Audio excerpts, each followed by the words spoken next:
welcome to Mindful of Madness, episode 14.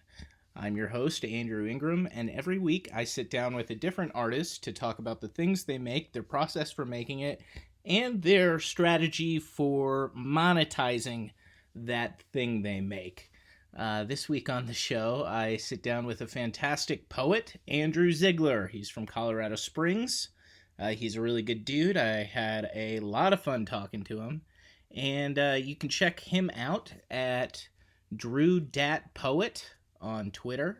You can check out his blog. I'll link that in the show notes. Go see a Hear poetry performance sometime. He'll probably be there.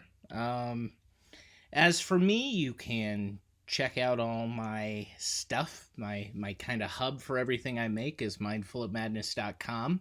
You can check out my comedy album, This Was a Bad Idea, on Spotify and iTunes and all that noise. You know what? If you're listening to the podcast, it would be cool if you rated, reviewed, gave it a follow. Wherever you're listening, do those things that help us get the word out about it, because we want this thing to grow. I want to, share all of the cool people that I talk to on the show with the rest of the world, and rating and reviewing and subscribing and telling your friends. All that stuff helps me do that. So it would be really cool if you could. But in the meantime, sit back, relax, and listen to Mindful of Madness, episode 14 with Andrew Ziegler.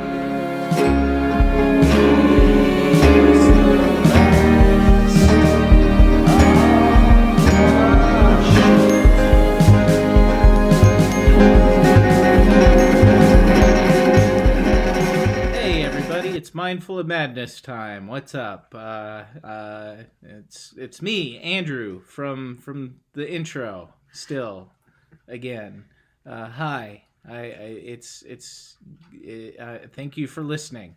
With me this week is a very talented poet and musician. He just cringed at the compliment. Give it up for Andrew Ziegler, everybody. Did I fuck it up again? No. I got it right that time. Okay. Glowing compliments. What's up, buddy? Not too much. How are you doing?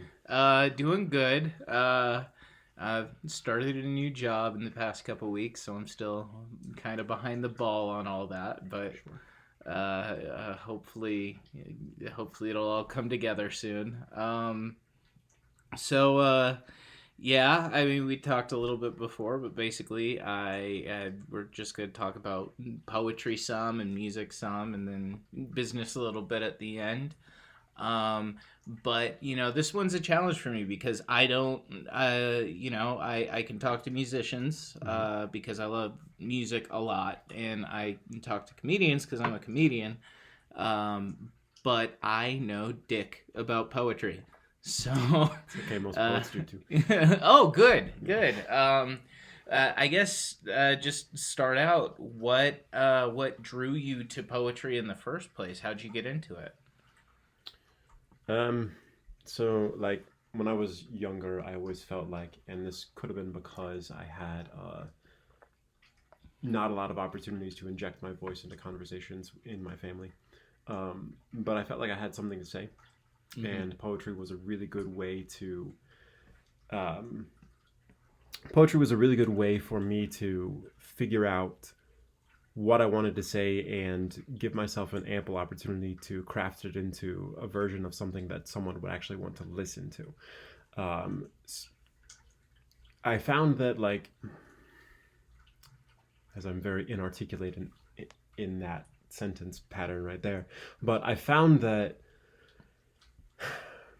it's not just having something to say, because almost everyone has something to say, and a lot of people have something to say. It's also having something to say that is memorable. So you can say, like, I woke up at 6:00 this morning. That's cool. People might remember that, and they might not. You could say something like, I woke up to the sun saying hello to me. And people might remember that a little bit differently, right? So the way that you choose to say something is going to be what makes it register, I think, with someone else. Was finding an interesting way to say something always something you were drawn to, like even as like a little kid? Were you trying, because I as a comedian, I feel like there's a similar inclination there, and I I think this is true of me and most comedians. We hate speaking in cliches or the common vernacular, uh, uh, uh, saying when somebody asks how you are and you just say, "Oh, it's going good," that that can be physically painful, like because it's a platitude. It's not really real. Do you feel like that's kind of a similar thing for most poets?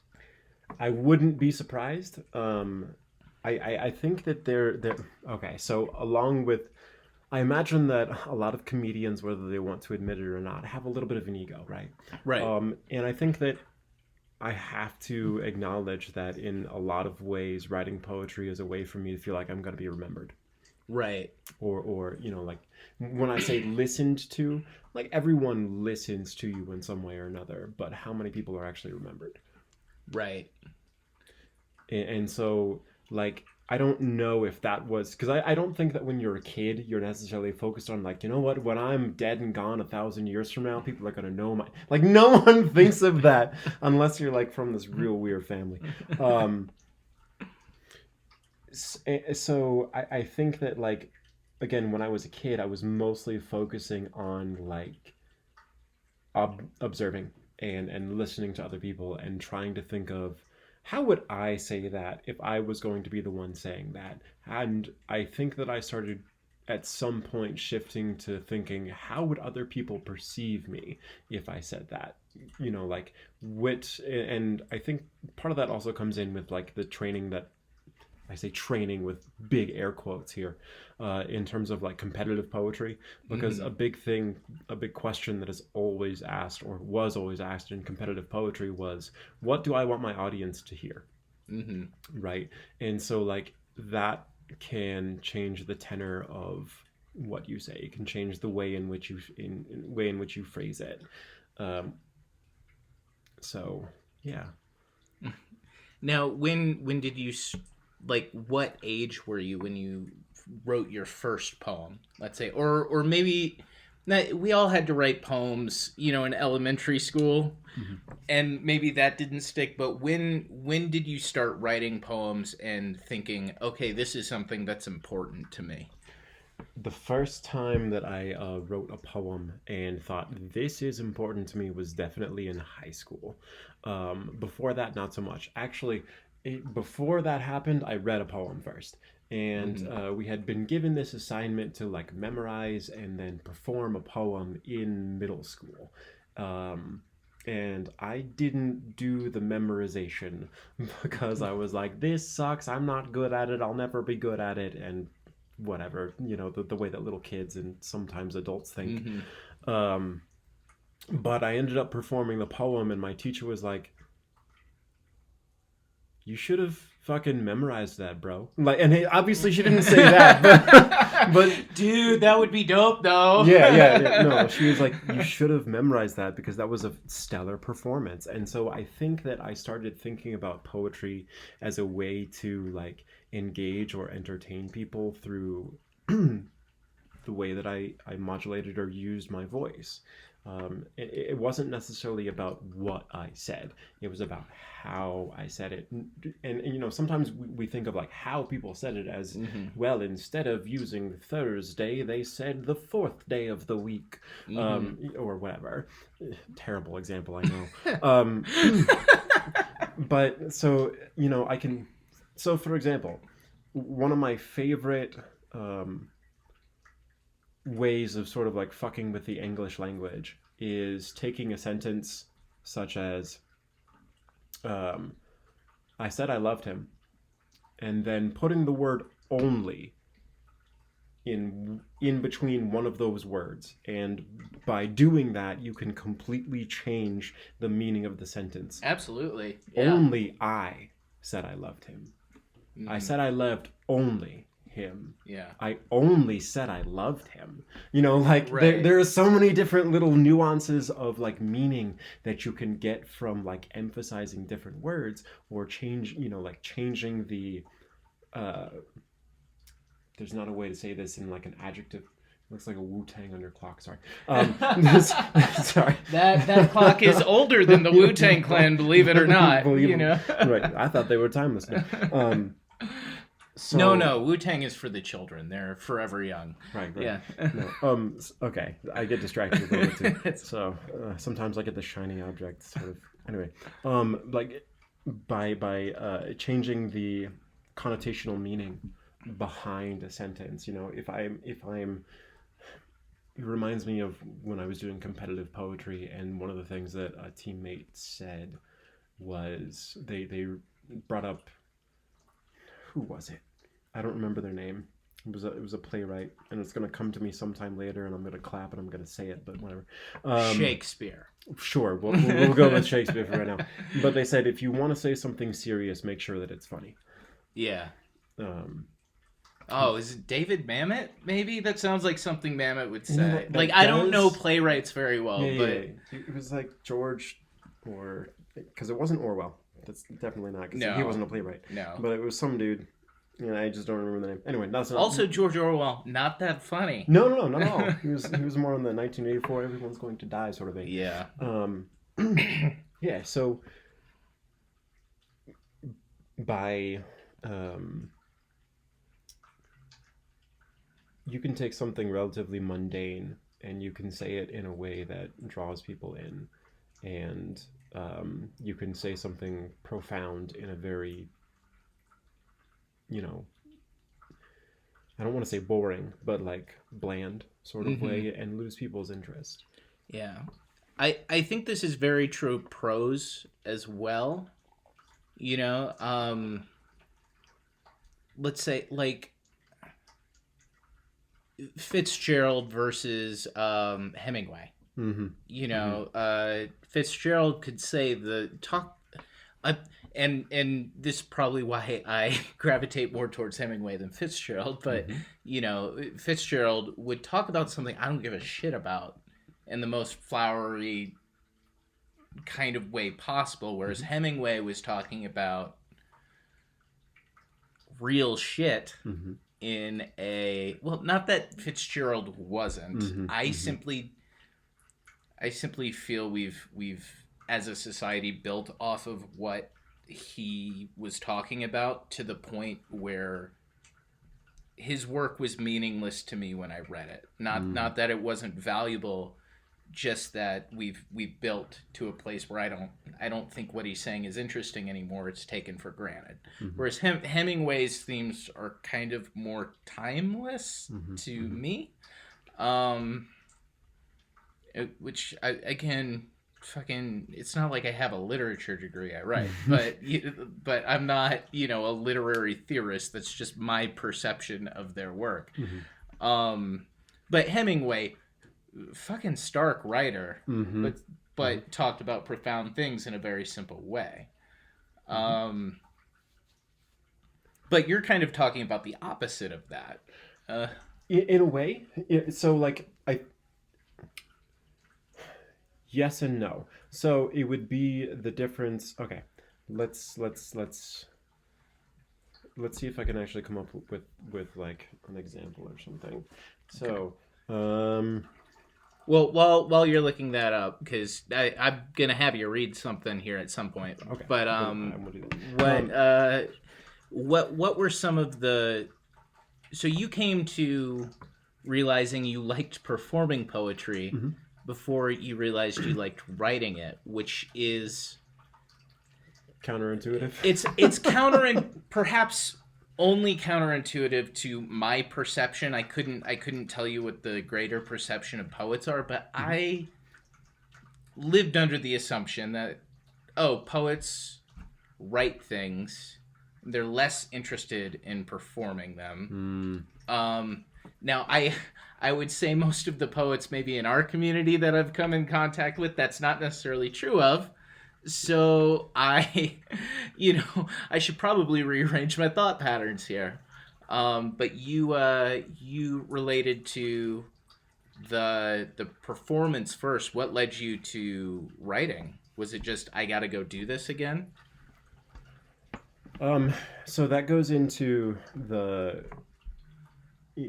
that is talking about like for me it was a way to figure out something to say. Mm-hmm. The first time that I remember like thinking of poetry as like a thing that was important was when I wrote something that I felt I needed to say. Of course, I was in high school, so it was kind of like sad and it had ideation sort of behind it. Sure. But it was performed in such a way that it was like, here are the thoughts that I have. Here's the realization that I have. Here's the end of the poem where I'm feeling much better. Mm-hmm. So I, for me, writing, the actual act of writing was the way to get the thoughts onto um, the page and outside of the head, because if Mm-hmm. something stays in your head for a long period of time, it starts to feel heavier and heavier and heavier and heavier. And by getting a chance to write it out, you to write those things out, you get a chance to sort of get rid of some of that pressure. And so like um,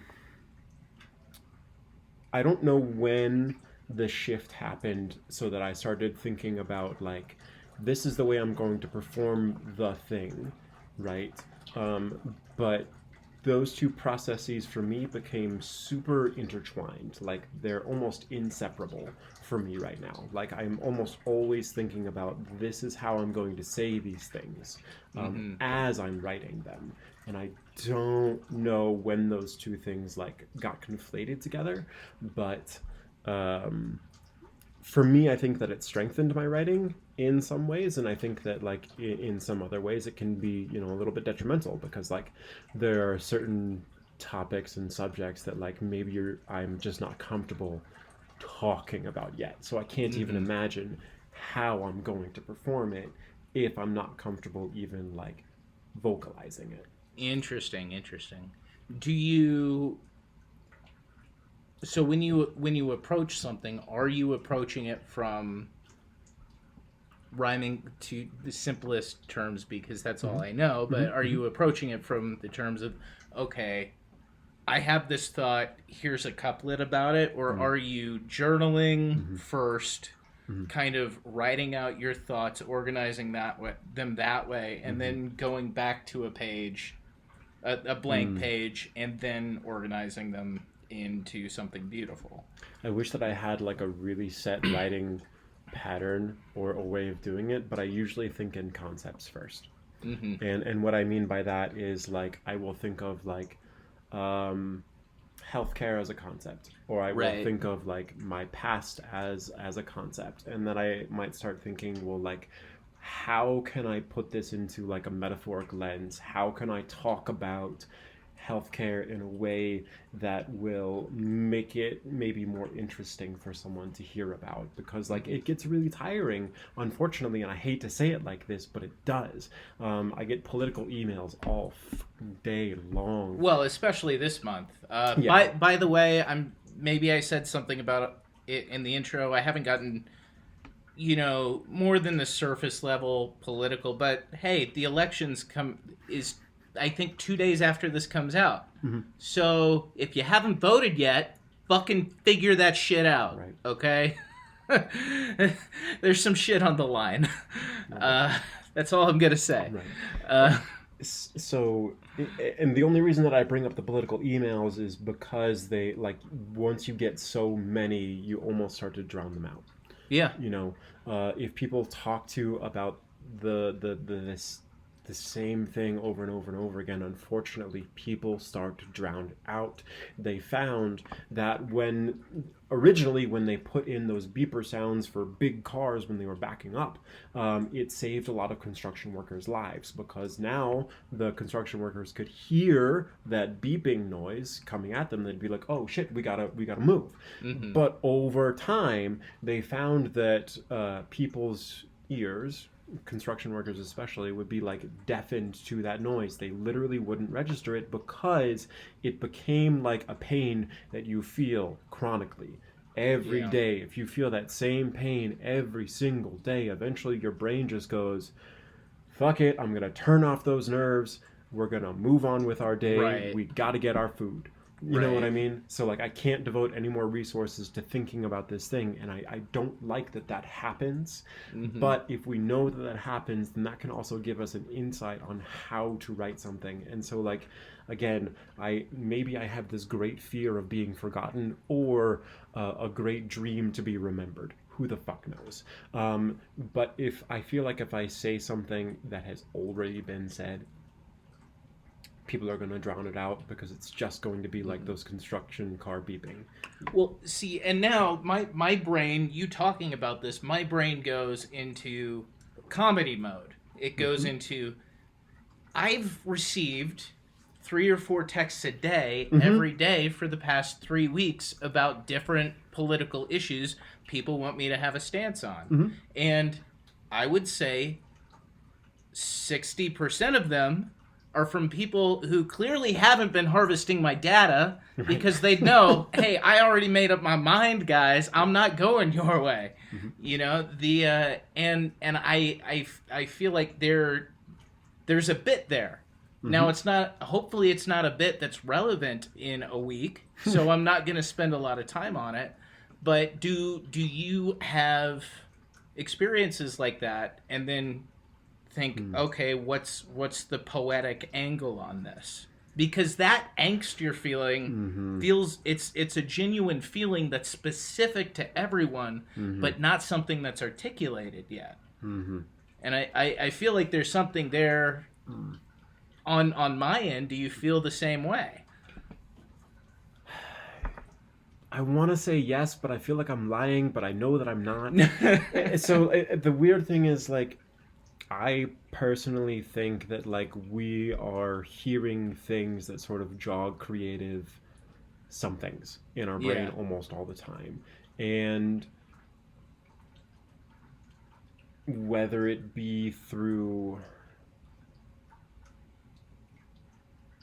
I'm just going to say it, maybe like a trauma response or through some other response, sometimes those impulses just, we don't follow them. Well, do you think it's kind of like the beeping truck? Well, I mean, it can be, but I also think that, like, for me, the idea of being creative when I'm not completely sure if my insurance will continue to cover me in the coming months, years, whatever, feels really pointless at Yeah. times. Yeah. And I hate saying it like that. But like I would love to be able to exist in a society. By the way, when I say that, I have diabetes. I had it when I was 10. I was diagnosed when I was 10 years old. And so I have seen the price of insulin rise from $20 a vial to $290 or more for the exact same stuff. Yeah. No, they changed one Yeah. one little thing on the molecular level so they can repatent it. It's my mom is also diabetic, and so this specifically is something I care about a lot. And it makes me so angry. And so like unfortunately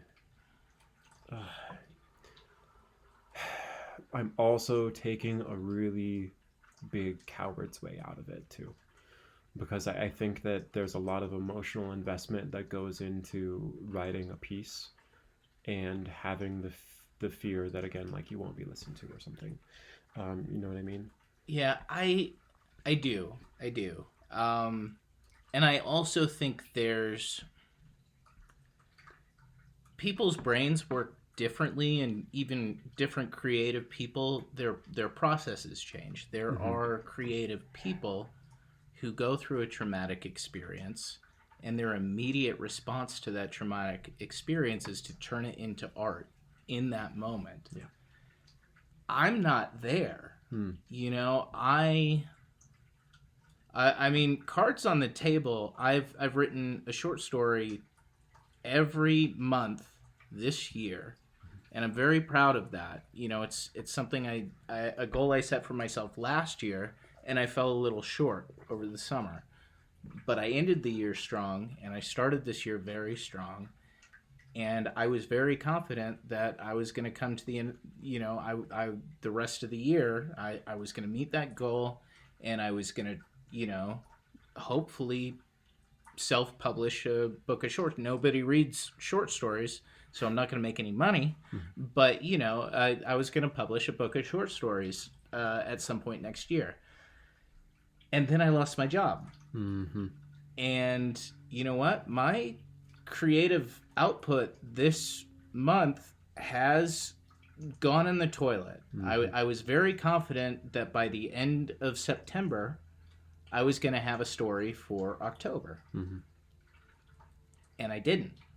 And now October's almost over. I've got about 4 days, and I've got a couple short stories that are in various stages, but they're both kind of longer pieces.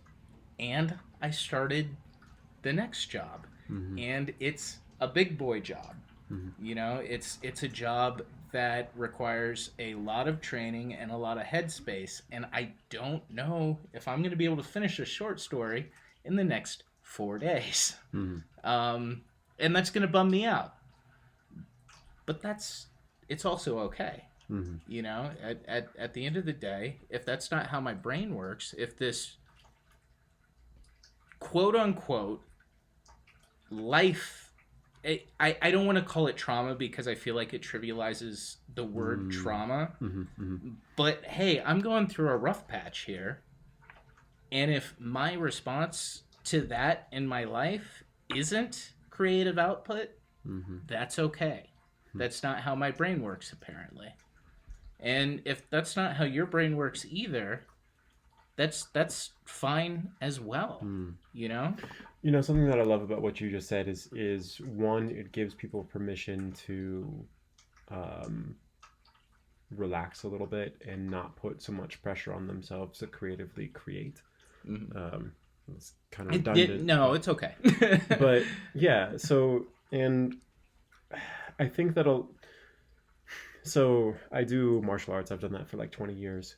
And one of the big things that we like try to focus on is being relaxed as possible through our movements until we need to engage the muscles. Because when you have completely tight strained muscles, you're moving much more slowly than you would be as if you were just fluidly moving them. And so the same thing goes for, you know, like when you're trying to strike something, you want to have relaxed muscles until the point when you're actually snapping and hitting the target. And so again, this is that becomes the metaphor, right? Right. So it is much better to be relaxed and not putting a bunch of pressure on myself to get the strike, to do the thing, but to make sure that you give yourself space in that time to get to where you need to get. So that's actually really helpful to hear. Thank you. Oh, well, I mean, I'm glad that my dumb ideas are helping. I'm just trying to keep myself sane over here too, you know. So trying not to be too hard on myself. But so let's dial it back for a minute. I feel like we got heavy there for a second. What? Me? Heavy? No, never. No, never. Let's talk about influences. Sure. Because I think I was very, very upfront at the beginning. I know dick about poetry. Sure. But it's there are poems I've read and I couldn't possibly name them that have affected me emotionally. And there are poems I have heard at open mics, a lot of mixed open mics, that have affected me personally. But I'm not the kind of guy that's out here reading poetry on the weekend. You know, I'm reading a sci-fi book or something if I'm reading. You know, where did you start? Who were the first poets that spoke to you, and how did they influence what you're doing? Ironically enough, I really didn't read a lot of poetry when I was going through like middle school and high school. It was college when I started really reading poetry, and that was thanks to a lot of really good literature classes. But one of the poets that I absolutely remember, like I absolutely loved their poem, was Stevie Smith, and it was, what is it? The Person from Porlock. It was such a Hmm. silly poem, but it had much deeper meanings and implications to it. And I remember thinking, what? Like my mind was blown Hmm. by this poem talking about like. So I think the Stevie Smith imagined the writer of Kubla Khan, and their name escapes me. But basically, they did Fermat's last theorem on, Okay.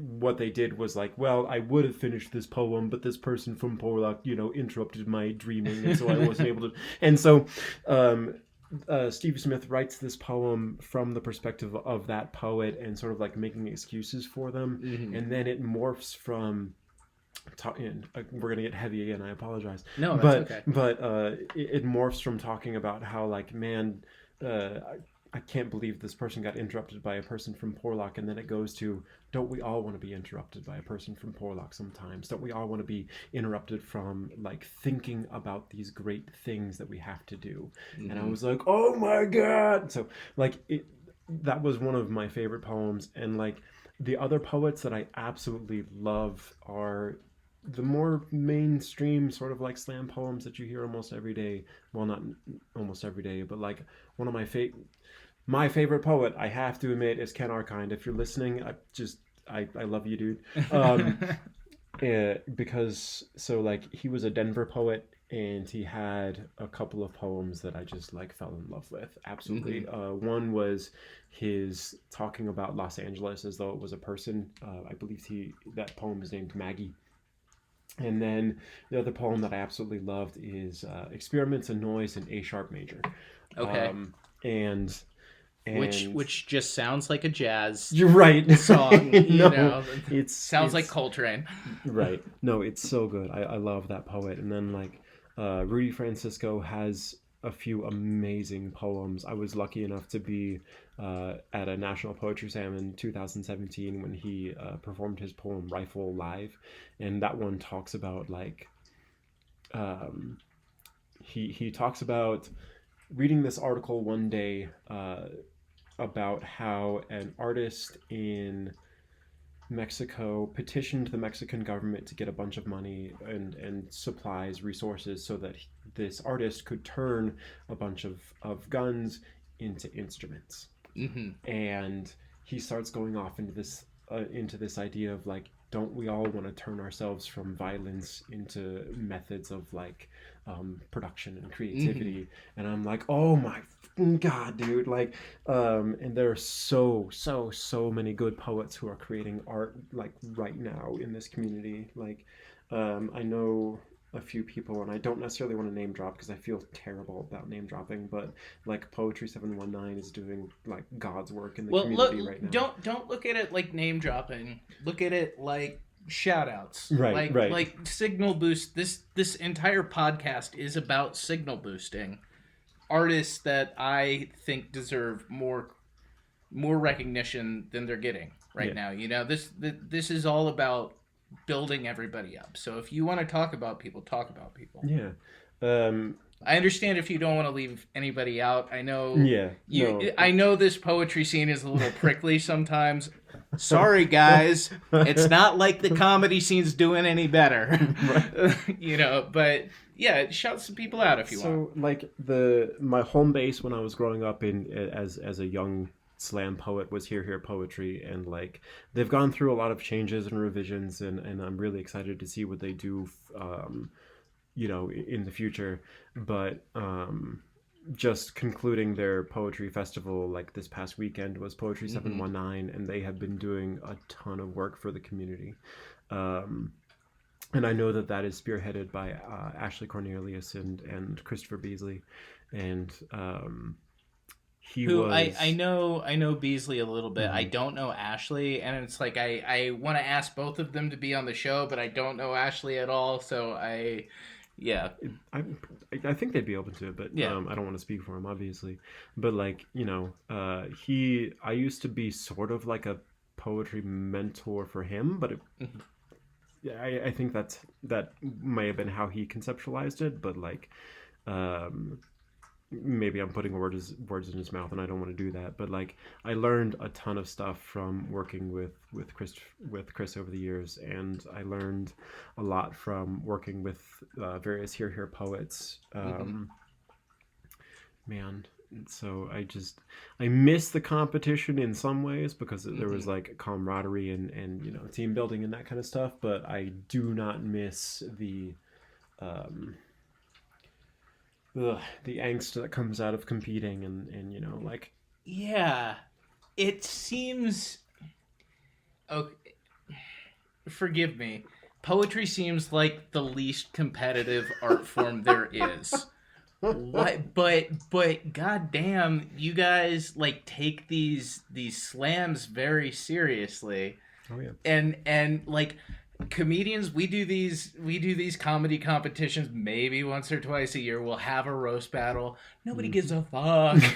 We're like, oh yeah, sorry, I only wrote for the person in the first round, so I guess I'm just gonna throw this second match. Whatever. Like we are just bags of smashed assholes compared to you guys when it comes to our organization and how seriously we take that kind of stuff. You guys go hard. Yeah, sometimes I think that the only reason we're so organized is because people take it so hard, is because people are so invested into it. And I think that competition is the wrong reason to be invested into poetry. I really do, because all you're doing is edifying your own ego at the end of the day. But at the same time, like there are some really cool ways to use competition to inspire changes in other ways. I Mm-hmm. really think that is the key that needs to be Yeah. figured out because like Well, and I'll say this: it's sticky marketing. mm-hmm, It's a way to get bodies in the door. It mm-hmm, gets butts in seats. yep, Some of the biggest shows I've done are comedy competitions, and you know what? Most of those shows were not as good as most of the showcases I've been on. mm-hmm, And that's because we're everybody's kind of keyed up and mm-hmm, not in mm-hmm, the pocket because we're thinking about, well, if I even though we don't really, or me personally, there are a few comics who shout out Tracy Kellett. I got to get you on the show, girl. She gets real competitive, and a couple others do as well. But the for the most part, we're just happy for the stage time. mm-hmm, But even so, the adversarial nature of it kind of fucks with us, and mm, and I feel like um, those aren't even necessarily the best shows, even if they are the best attended shows. mm, Now I can't. no, no. So that just reminds me of a big saying that they had in poetry slam scenes was the best poem always loses. So like um and I don't know if that's true or if it's just something that people say in order to make sort of themselves feel to make better. themselves feel better. But it's I agree with what you were saying there that like um competition is a massive driving force for getting people in the doors because it automatically ramps up the stakes. Mm-hmm. And when there is a stake investment, or if people are invested in the outcome of something, they are much more likely to stay through to the end of it and really pay attention to it. Yeah. And like I could tell you, hey, there's a battle going on at 8 o'clock at this place, don't miss it, and people will be like, a battle? What? And then they get there and it's just two people throwing insults at each other. They're probably going to at least be like, well, that was interesting. Yeah. Like if nothing Yeah. else. And so the thing with poetry that is a little bit weird is you're not really ever insulting another person on the stage Right. unless there have been some times. But it I would love a Yo Mama like Poem. Tennyson Yes. poem, some like not even a slam poem, just go hard, Elizabethan, uh, And high here's my high sonnet prose, named yeah. it, right? Here's a haiku about how your mama's so fat. That would actually, I think I'd pay money for that. But yeah, it's competition is an interesting force in any artistic endeavor, because like in some ways it makes it profitable, we'll say, or at least intriguing. Yeah. And in other ways it can really hurt the competitors. So I don't know. I don't know about that. I think that there has to be, I don't know. I have thoughts and I have theories, but none that are going to be tested anytime soon, I don't think. Because the point of a poetry slam should be to get a message out. Mm-hmm. And also to have fun. Yeah. And, to make sure that something important is being said. And I think a lot of times what happens is people put a little bit more stock in the points. And Nope. And we're recording again. Sorry about that, guys. The phone was ringing. And look, it did just start back up. So we're okay. We're okay. Cool. I'm very tech stupid, and Andrew was in the middle of a very good point. And I'm sorry, guys. No, it's all good. I'm sure that point was great, and I don't completely remember what it was. It's fine. We can move on. It had something to do with competition. We'll just say it was the greatest point ever. I will say the one type of comedy competition I like, just because I feel like I condemned them pretty harshly earlier, is I really do like roast battles. As long as nobody takes it personally, right? Because they are a lot of fun. It's a lot of fun to write jokes about your friends, with the understanding that it's all in love. But writing for people that I don't know in that way is pretty stressful, right? Yeah. There was someone had developed a poetry competition that was a little bit different, and it was the opposite of a roast battle, but it was like a compliment. It's like a boast rattle is. Maybe that's a comedy. No, thing. Yeah. It was a compliment slam. That's what. So this guy named R.J. Walker, he's a great poet. Out of Salt Lake City, Utah, has. Created this event where people would just like go and either write or read a pre-written poem about, or like come up on the spot with like some poetic stuff to say about other people, and then like and people were just like laughing and having the greatest time in the world, because like I think that is one thing that we don't do super well as poets, is we don't compliment each other very well, even though we're very capable of it. I do have one gripe with poetry that I want to bring up, just because I think it's really funny to talk to a poet about this. Is poets are the hardest act to follow at an open mic. On a mixed act open mic, especially look, some poetry, maybe more than comedy or any other art form, is taught as a method of dealing with trauma. I think it's taught at a lot of rehab centers. It's taught at a lot of battered women's shelters. It's taught in psych wards. It's as a way of dealing with trauma, which is beautiful and wonderful and important.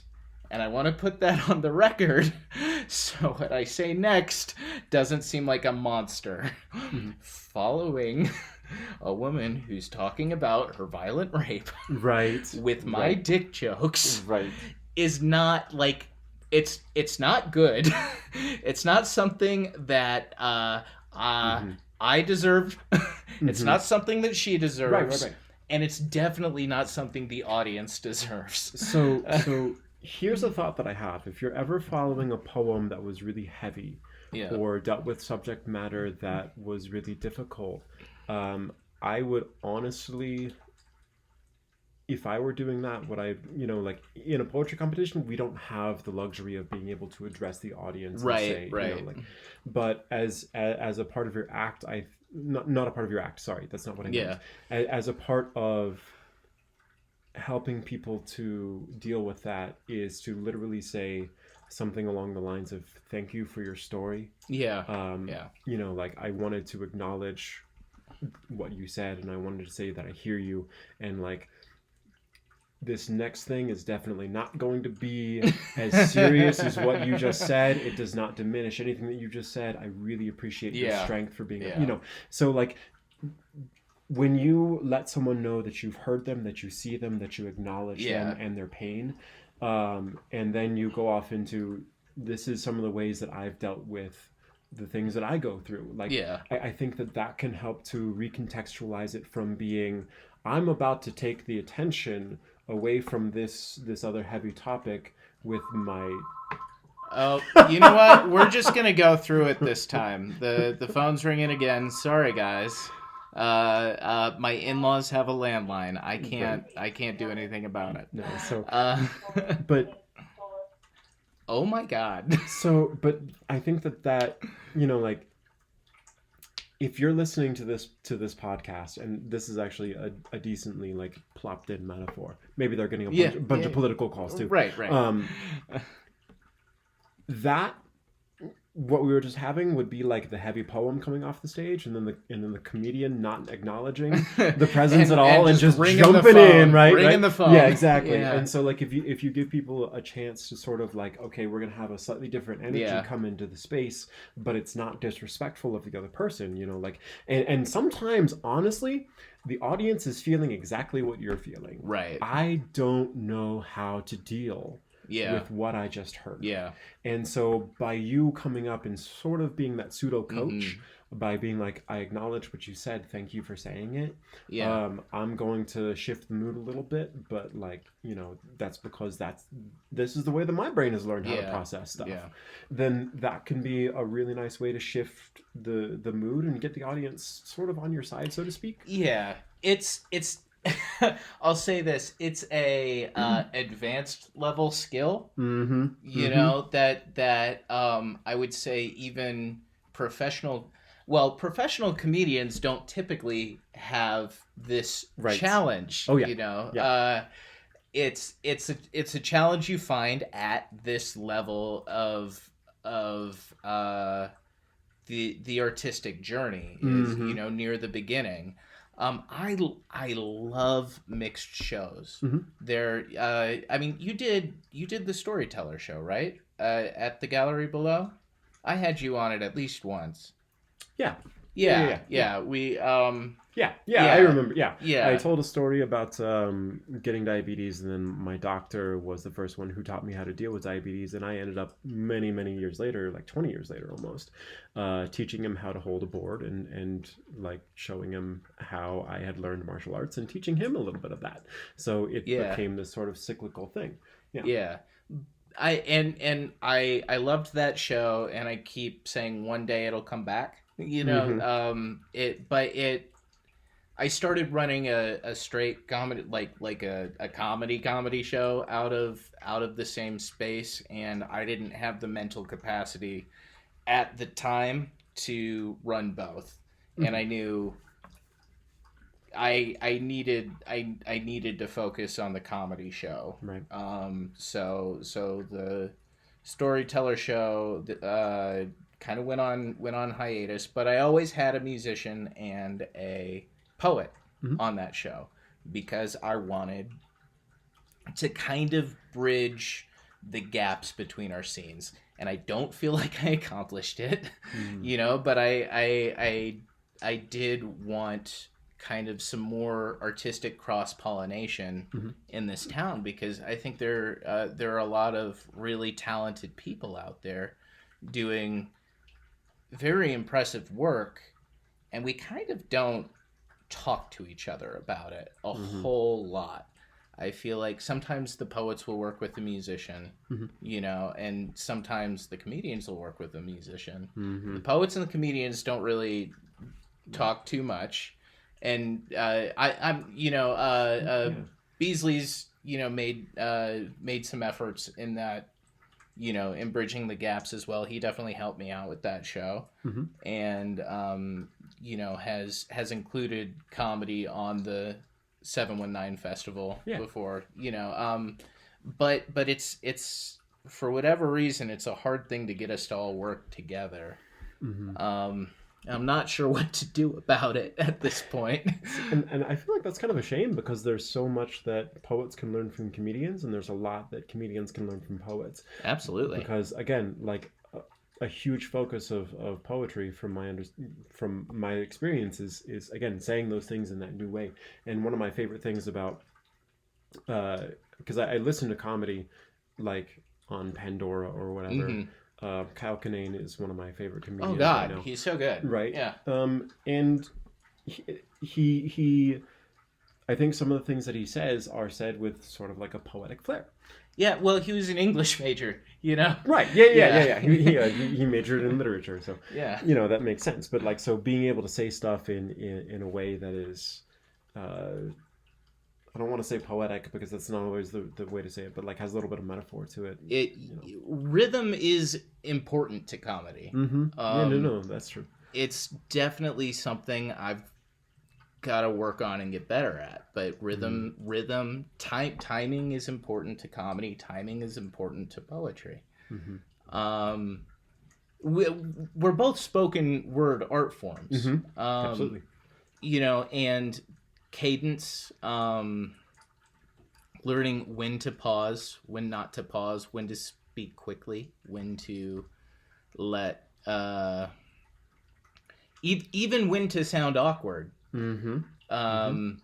Is important to how the message is received by the audience. So yeah, I actually, let me pitch you something. What if there was a monthly or bi-monthly, quarterly, kind of writers roundtable with some comedians and some musicians, and just kind of talking about what we're working on. Because I do think there's stuff we could learn from each other. I don't know how many comedians would be into it. I don't know how many poets would be into it, but I think it would be a valuable.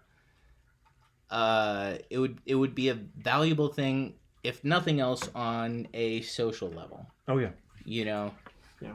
I mean, I think that could be really successful. It's just that a lot of times, from my experience with like trying to create a scene of even just like poetry, it just takes like a year or so for those things to really take off. It does. And I feel like a lot of things, and this is probably because I'm not participating in a lot of art scenes right now,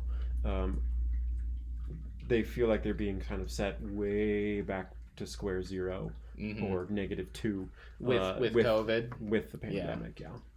Yeah. But I would absolutely love to participate in like a writers of like all genres workshop, because like I really do think that there's a lot that comedians can learn from poets, and poets can learn from comedians, and like even like a short story writer, and like, so you're not strictly one medium only, right? You know, and I think that any creative endeavor can benefit from other creative endeavors.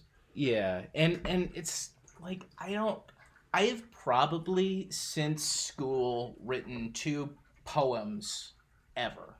You know, just because like I wrote a poem about a year ago about the stupid dads when I was working as a security officer at a school, about the stupid dads who, you know, the rich parents who would drive their Tesla to drop their kids off at school when it's 0 degrees out, Mm-hmm. and there's 2 feet of snow on the ground, and slide all over the place and wreck their Tesla. Mm-hmm. I wrote a poem, and I have never had the urge to write a poem since. I don't think I've had the urge, like, I like looked at it and I'm like, okay, one, this isn't very good. Uh, because I am not a poet and I have not studied poetry to even know what kind of poem this is. Mm-hmm. I know it rhymes. Mm. Uh, and I know that it's not really funny. Mm-hmm. It's just about how dumb they are. So I couldn't even use it as a comedy routine. Okay, if I was like in a workshop and you had brought a piece and you're just like, man, I'm not sure if this is funny, I'm not sure, like, I would challenge you to connect it to something bigger. Yeah. So maybe you're connecting it for me as a poet. I'd probably, man, very interested in how our economy and our social status, our social class intersects with our daily lives. Yeah. And so I would challenge you with like the person in their Tesla and the snow, and like, not obviously, like, they're not paying attention, they don't seem to care. How else does that affect the society in which we live? Like, are these people being flippant only about the Tesla driving around in the snow, or maybe they're flippant about the way that a trickle-down economics works too? Right. So like, that's what I would challenge you to do, is Yeah. connect it to that broader theme. I do think some of that has changed. Just talking to again, I don't work there anymore, but talking to some of those parents at the end of, or at the beginning of Corona, before we shut down, and how some of them were losing their businesses, like already in April. Yeah. Where I've let 4 people go. Right. And this is somebody who had built a business for themselves, who had done very well, who is probably much more conservative than I am, but that fiscal conservatism comes from I just watched a thing about Ayn Rand, so I'm thinking about this anyway, but comes from the the survivor bias, or it's not survivor bias, it's social Darwinism, maybe. Well, yes, but it's the bias that comes from, if I made it, anybody can make it. Oh, okay. That, I think it is survivor. It's like survivorship bias or something is what it's called. But it's it's this concept of exceptional people expecting everyone to have even if I overcame struggles, everyone should be able to overcome those struggles. And guys like that, like, I disagree with them, but I don't think they're bad people. I think they're under a misapprehension, and I'm thinking, for some of them, a situation like this that is so out of their control is maybe a little bit of a wake-up call. Yeah. But maybe not, given how everybody seems to be talking these days. I could be completely wrong. No, I hear you on that point, because like, I think that there are a lot of people who they get so involved in the rhetoric that that surrounds the ways that they justify their belief system, that they don't necessarily have the experience that backs up that rhetoric. Like, I'm able to make it, therefore everyone else should be able to make it, and they don't necessarily consider the things that have gone in their favor. Right. It's similar to there was the Monopoly game studies, where some people were given double the amount of money, some people were given half the starting money for a Monopoly game, and about halfway through, or like a few rounds through, playing around the board, they started asking the people who had started with double the starting money, how do you think you're doing so well at this game right now? And they're like, well, I just made really good decisions, and you're like, oh, really? Okay. So like, they justify their success without acknowledging, like, yeah, I started off with more. And that's not to say that everyone is going to Yeah. everyone started off with more. There are a bunch of different ways in which there are tiny, advantages that are given to some and not to Hmm. others. So Did you hear that the guy who created Monopoly kind of hates capitalism? I had heard about that, and I I think don't know that's if one of the funniest things in the entire I world. can't confirm that it's true. Right. We're on the air, so like I'll just say I've heard this, Sure. and I think it's very funny. But see, that to me can lend itself to like a poem or even a comedy routine. Like the Yeah. dude who created Monopoly fucking hated capitalism. Yeah, like he was making a point, and you all missed it. Right. Exactly. It's just precisely. Yeah. I mean, and to me, that would be like if I were to just compare, I don't know, like that might be a funny thing to start off with. Another thing that I might go into, for some reason, these two things came together, probably because you were talking about Ayn Rand. Mhm. But recently, the Ayn Rand Institute asked for more pandemic relief Yes. money. Yes. And you're like, motherfucker. Like, seriously, dude? Yeah, you're a bunch of hypocrites. Yeah. Well, and she apparently took Social Security at the end of her life. Right. Right. Which they tried to justify by saying she was legally required to pay into it, so of course she would take it. Which, Arguable. yeah. You also believe the Indians deserve to die, or the Native Americans deserve to die. So maybe fuck you, lady. Yep. You're a bad person. Yeah. Well, we are talking about money. Let's and I want to be like, I don't know where Andrew is sitting on this. I don't categorically hate capitalism. I don't think earning a living is wrong. I do think that our version of capitalism is incredibly broken. Oh yeah. And I don't think that having social safety nets for the average citizen, when we already have all those safety nets for the incredibly wealthy anyway, it makes us communists. That's ridiculous. Right. Like, it's a talking point without any basis in reality. Yeah, it's plus all of those people who give those talking points receive money from the government. Oh yeah. Their businesses are subsidized. Fuck you. One of my favorite tweets was like, what is something that's classy if you're rich but not classy if you're poor? And one of the responses was taking money from the government. Yeah. So like, oh yeah, okay, that's fair. Yeah. So I agree with you that like I would love to be paid for my labors. I would also love to know that if I fall on slightly hard times, even though I'm doing my best, like that I don't have to pay an arm and a leg for my insulin. I would like to know that someone else has my back. Yeah. Well, I mean, that's a whole, like, I could talk all day about our healthcare system, and we'd be here all night, and just be angry in the morning. Right, and we wouldn't have solved anything. Right. So instead, let's talk about making money in the arts. Sure. And I preface this with everybody.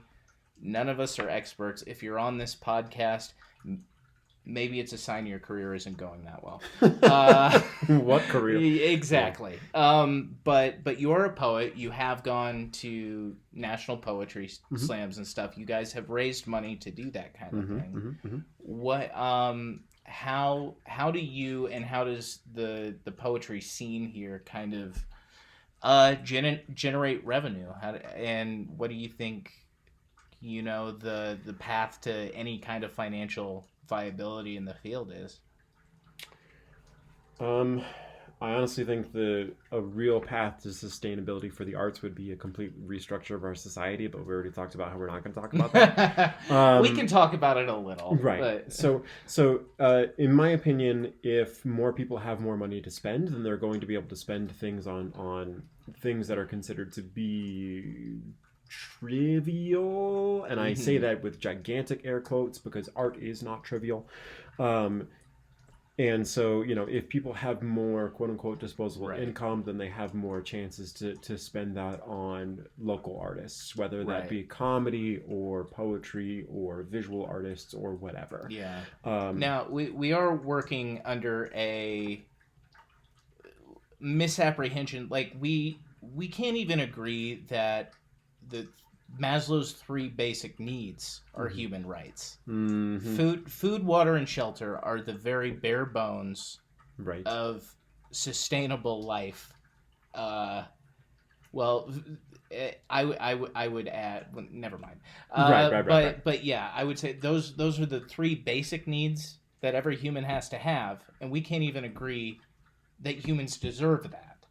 Hmm. So it's such a hard sell. Hmm. But you're right. I mean, more Canada does it pretty well, I Hmm. think. Do they have poetry grants and stuff? I know even comedians in Canada get artist grants. I don't know about how it is in Canada. I wouldn't be surprised if they do. I think that applying for grants can be a really important thing to do, but I know that can seem difficult because a lot of times with grant writing, you have to put forward, this is how we're going to use our money, this is Mm-hmm. how we're going to prove that we used our money, and a bunch of other things like that. So not only do you have to like write the grant, but you have to have a plan and a system in Mm-hmm. place for after the money, if it is awarded, that it will be tracked and shown that you can take Yeah. artifacts from different shows, or like prove in some way that, hey, the money that we took from this organization was used for the purposes we promised that it was going to be used Mm-hmm. for. And so I think that can be difficult, but it's not insurmountable.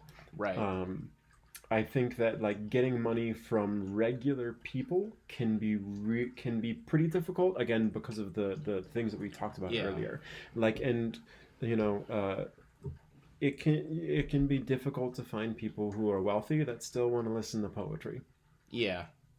I don't want to say it like that, Yeah. but like, because a lot of Well, you times. gotta hone in on their Mhm. kids. Right, and that's and Yeah. that's a thing that I think can be important there, but I also, like, I would never want to use a kid as like a, you're the way to make money. Right. You know what I mean? Right. So I think that in order to make a poetry scene sustainable, if we are operating under the current paradigm, the current system, then there needs to be a relatively high focus on either getting grants or someone who is able to go out and have conversations with various donors and Mm-hmm. say, these are it would be kind of like grant finding but more locally. Right. Like, so going out to different organizations and saying, here's the things that we want to be able to do.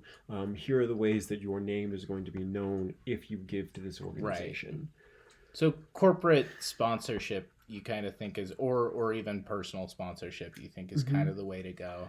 I Or if you become, so Rupi Kaur, I don't know how to pronounce that person's last name, but they started off on Instagram and they just like wrote little poems and drew little things, and then they became like a really well-known poet. Mm-hmm. So like grassroots, relatively I don't want to say small, but like just getting your name out there, trying to put Yeah. yourself in as many minds and as many places as possible. Start honestly looking through all the poems that you have and see which ones. I made a promise to a friend that I was going to make a chapbook by the beginning of next year, and I haven't started it, and I'm sorry, but I'm going to do it, I promise. So like, one of the is having a little bit of self-publishing. Like, there are some there are some local organizations who, some local printing presses who I'm sure would be happy to help out in different ways. I think that like getting yourself out there, trying to even like self-publish. I don't want to say through Amazon because I don't like Amazon, Yeah, but it's well, I'm not even sure it would be the right way to go for right. poetry. I am not It's sure about that yeah. either, because I think that there's going to be a lot more like local stuff, but I also think that like how do streamers, people who go on like Twitch or whatever, do their thing? And I think there's a lot of privilege involved with that too, because you have to have enough money to be able to set up the whole thing in the first place. Right. So we have to acknowledge that there are basic capital limitations when we're starting some of these endeavors. Right. But like, well, and different platforms work for different people. You know, gamers thrive on Twitch. Right. You know, there's been some comedy on Twitch since the pandemic started, but you know, I don't. It's so the big thing used to be like button poetry, and then a lot of poets were like, "Yo, you guys are like using our stuff to get a bunch of money for your channels, and then you're not really paying out anything." And so button sort of went down, I think, unless they've reformed. I don't even know what button is. They used to be a poetry organization that would go to the various like national poetry slams, and they would film like every single poem, and then they would put some poems up on YouTube.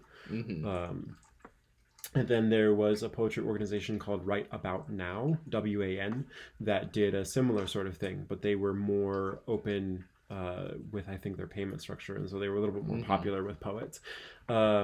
And so like I think that there is a space for poetry on like YouTube. It's just not a very big space. Yeah.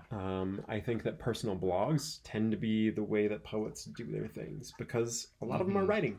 You know, a lot of poems are writing, and there's an opportunity that there's a way that you can embed your like videos. If you just put a private, not even a private, but you could put a YouTube channel up and then link a poem to, you know, a blog post page.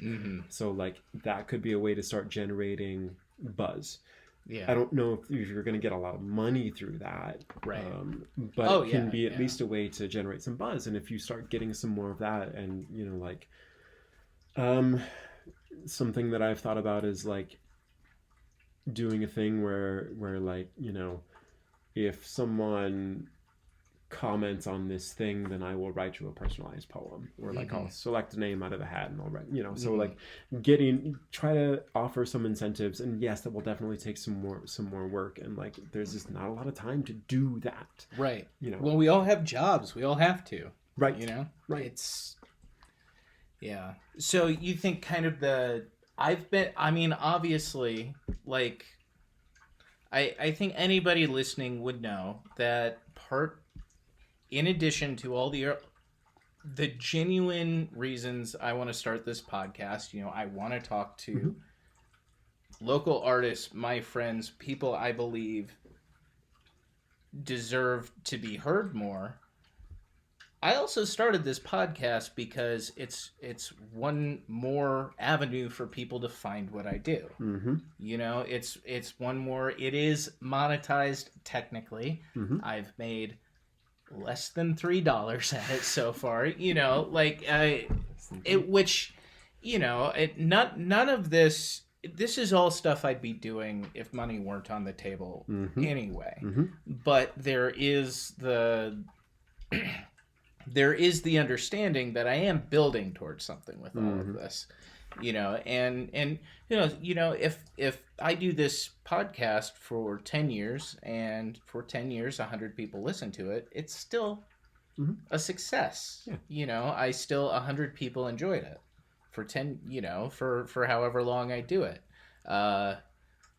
I'd like to think if I'm doing it for 10 years, more than 100 people listen, but that's no guarantee. But so you kind of along the same lines, you think YouTubing,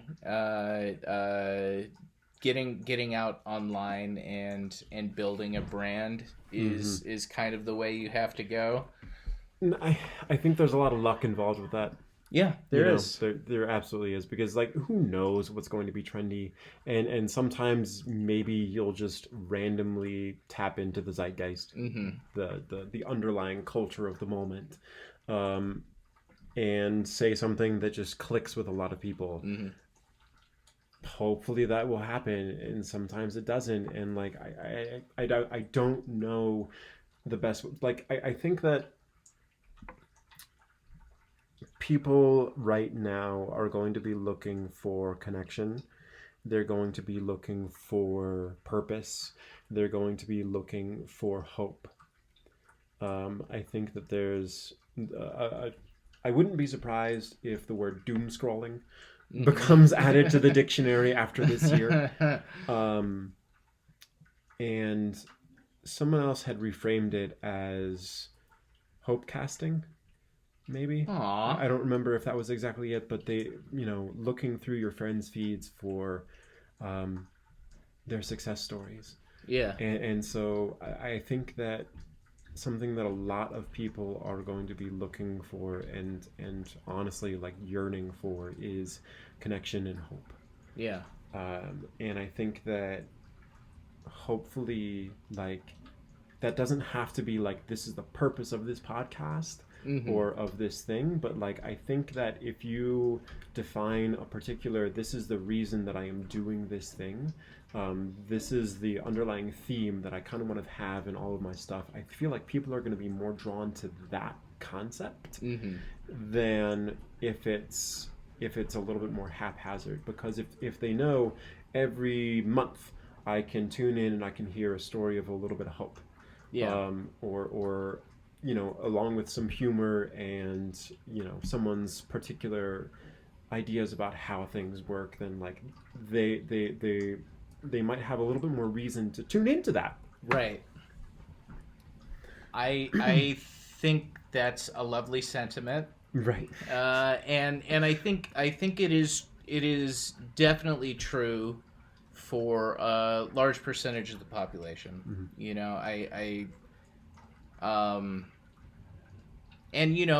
I do hope that this show and everything I can create, as pessimistic as a person as I am, I hope that the things I make are net positive. The part of the reason I think I make things is to quiet those darker voices in my head, and I hope they can help other people too. And if nobody else likes them, that's okay too. That's fine. Right. Thanks for listening as long as you have. But I do feel like this is a great place to kind of off ramp into the ending. So if you are willing, would you be able to read something for us? We haven't done this on the show before, and it's something in the back of my head I'm like kind of wanted to do from the start, but didn't want to have to ask people to bring stuff. So if you don't want to read, that's okay. No, I always love the opportunity to put some stuff out there. And I was thinking a little bit before when you said that you have made less than $3. You know what else is less than 3? The symbol for a heart. Now I just want to punch you. That was too cute. You're welcome. That was too cute by half. So this is the last piece that I had written and revised before the pandemic. I had written a different piece that was like speaking from the perspective of the coronavirus, and it was very angry. But I'm not going to read that piece. So because you had mentioned something that like I wanted this to start off funny, and I'm not sure, because comedy is very subjective, what I mean? But if anything strikes your fancy as funny, please laugh at it, because that's going to help me get through it. So funny into having a point. So I'm at this party recently, and I realize I really want to go, but I also kind of don't want anyone to know, and that's okay, because I learned a long time ago that the best way to ghost on a party or a gathering of your friends was to wait for a distraction. Like Dave spilling his drink for the second time that night, or Sharon breaking out the Cards Against Humanity, or Kyle suggesting a drinking game that I don't even want to play, like Never Have I Ever, because I've had a goddamn boring life, and I am far too extroverted out to only watch other people have fun. And besides, everyone is sick of my particular brand of party conversation, like talking about politics, or questioning how someone can faithfully believe in God without a shred of evidence, or making odd metaphors that are either about death or sex, or maybe both. And I am tired of existing in the same space as all of this awkward energy. Plus, there's not even a dog to pet. There's no cat to make a momentary truce with. So when this realization hits, I begin to pay attention to the ebb and flow of other people's focus. I find a way to stand up out of the chair I don't feel that I deserve to be in anyway. I act like the bathroom and I have an appointment that I need to keep. I listen for a moment. Then I last minute detour spirit step toward the door. See, the kicker is, I don't say goodbye. I don't want people to see how tired I am and ask, "Are you okay?" or offer a hug, because I know that I won't be able to stop myself from saying, "No, I'm not okay," or accepting the hug that they genuinely offer. And I don't want my tombstone heavy shoulders to fall on their outstretched arms because they are already too tired from their own balancing act of Atlas. I don't want them to have to catch my forced smile sighs. I just want to go, so the seat that I leave behind can find someone more deserving, so the world will be a more comfortable place, so I don't have to worry about looking confident at a party that I'm not sure I was ever invited to in the first place. So when people start talking about their latest gossip, when the party is hitting that just drunk enough spot to not notice, I take my chance to become ghost.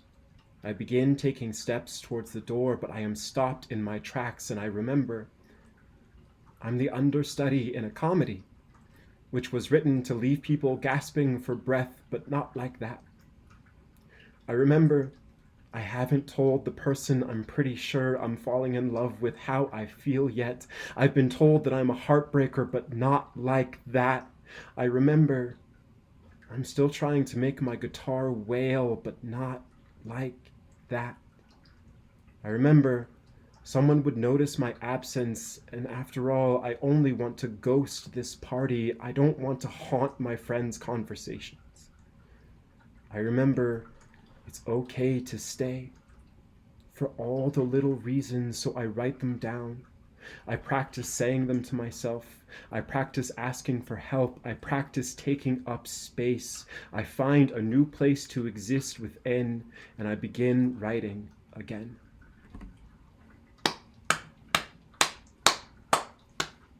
Good job, buddy. Thank you for That was the awesome. applause. That was awesome. I didn't know if I should snap or not. No, but... it's true. Snapping, applauding. The only thing that matters is a reaction. Yeah. In my opinion, even if it's like a "fuck you," you know, like, I've gotten plenty of those. Right. Yeah. One of the best compliments I've ever gotten was, "I'm gonna throw my shoe at you." You know. So, like, yeah. Nobody's thrown a shoe at me yet. So you haven't bushed it yet. Yeah, not yet. No. No, I like that. I felt that. I've lived that moment. Mm-hmm. You know, at more or less every party I've ever been to. Right. You And know? I was hoping that it would be like familiar enough for people, Yeah. and they'd be like, "Okay, I get this," and then they'd be like, "Oh, I get this." Yeah. And then sort of, Yeah. you know, like, I'm just saying, man, you do have diabetes. That's always an out. You always have an out. I feel like we gotta leave it there, man. because I'm laughing uncontrollably. That was awful. Where can people find what you do? Do you have? Oh shit! I stuff? took the diabetes as an out, as like, you can totally kill yourself. Oh no! Okay, No! okay, Oh, okay. well, I mean. Right, okay. I mean, I just meant you could leave the right, party. okay, but, okay. You know All right. that. I mean. Oh, okay, all right. I'm sorry. Apparently, I went into this person is being an asshole mode, and they definitely were not. That was my fault. Well, I man. am undercutting your poems. So Right. I am No, kind no, of no, being an no, asshole, no. but- I mean, like, but what's funny is that I thought of it in that one way, and then you were thinking of it in the other way, and then it's exactly what I wanted my poem to do. Yeah. So, Yeah. thank you. So where's my stuff? Unfortunately, like, I really don't have a lot of things available. I have like I have a couple of different blogs that just haven't been updated in Yeah. forever. One of them is rumored to be written, all one word. It's a good name. Right? Yeah. It comes from one of my favorite lines of a Yeah. poem that I had written, which is very self-aggrandizing. Apologies. And the other one was A Diabetic Does Things, and that came from, I was sitting at a dance with someone, and I was saying, "Hey, I'm a diabetic," and she just looks at me and she goes, "You don't look diabetic." Okay. I was like, okay, cool. Like, I don't know what that means.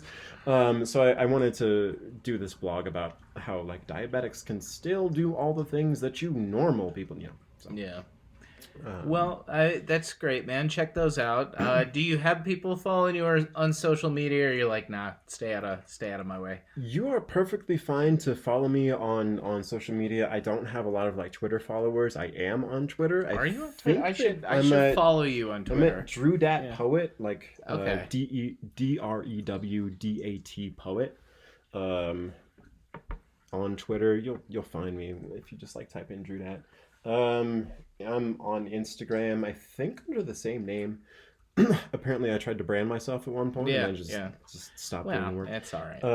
And then on Facebook, you already introduced my name at the beginning of this Yep. podcast. So if people want to listen to it, go back to the very beginning and listen all the way through. I'm not saying it again. Right. I got it right the one time. Anyway, it has been an absolute pleasure to be here. So, Yeah, thanks for coming, man. I yeah. appreciate it. You heard my plugs at the beginning, but the album, as always, this was a bad idea on Spotify and iTunes and all that, because I'm really close. I got very lucky and got on a playlist, so I'm very close to 15,000 listens. Nice. Which is still only like $30, but Hey, that's something. it's still like cool. So I'd kind of like to hit that by the end of the year. Yeah. So yeah, go listen to my album a bunch of times. Put it on while you're sleeping. Yep. And my writing is at mindfulofmadness.com. I am really gonna try to get something done by the end of the month. By the time this comes out, hopefully something will be up there. But we're gonna find out. Maybe I'll just write a hacky story about a writer who couldn't write anything. I'll take the Everlong approach. No, not Everlong. Learn to Fly, the Foo Fighters song, was about having writer's block. I'm just gonna write a story about that. But all right. Thanks for listening, guys. Now go make stuff.